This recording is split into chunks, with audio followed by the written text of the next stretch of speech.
and welcome to Texas Revolution, the quiz show. I'm your host, Bryn Rova, with our illustrators, Megan and Jacob. Our contestant today is Allie Steffens. Let's get started. Question 1.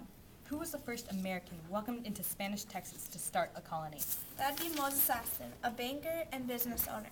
That's correct. In 1821, Austin got permission to start a colony in Texas. It was a dream of his because of the good soil for cotton. By the time he died and his son Stephen took over, Mexico had declared its independence from Spain. Texas was now a part of Mexico, and Austin was able to keep his colony if the settlers followed some rules. Austin could only choose moral and hard-working settlers. Along with that, the settlers had to become Mexican citizens and join the Catholic Church. In 1827, there were 297 families that had settled in Texas. Next question. Why was there tension between the Texans and the Texans of Mexican descent, or Tejanos? The Tejanos didn't like that the Texans had intruded. That's part of it, so I'll give you the point. The Tejanos didn't appreciate the fact that immigrants showed a little respect for Mexican culture and were not intending to become citizens. On the other hand, Texans had to give up their own slaves. Woo! They also had to learn the Spanish language. Hola. And had to take orders from Mexican officials, which they didn't like. Because of the tensions between the two groups, the Mexican government closed Texas to further U.S. immigration. Question 3. How did Texans respond to this? They rebelled against their power-hungry dictator, General Santa Anna. William Travis and Stephen F. Austin asked Santa Anna to reopen the immigration and to make Texas a separate state. Not only did he say no, but he also tossed Austin in jail. When Austin was released in 1835, Texans revolted.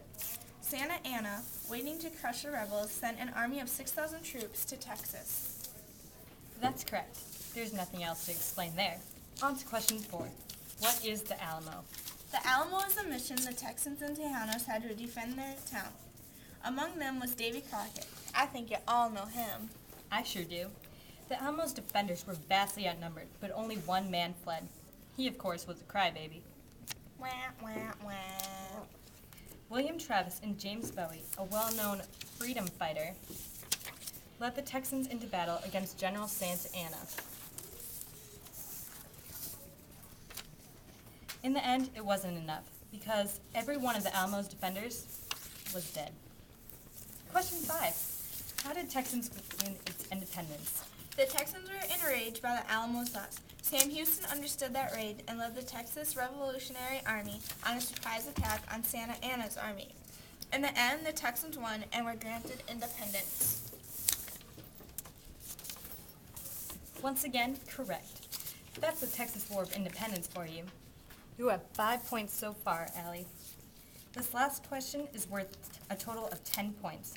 What happened to Texas after it got its independence? Texas stayed its own state for 10 years before the Texans wanted to become a U.S. state. In 1845, Texans became the 28th U.S. state. Yippee! That's right, you won. 15 points gives you 15 juice pouches. Have Respect fun, the pouch. and remember to respect the pouch. And thank you to our wonderful sponsors, our history textbook, and Mistadit.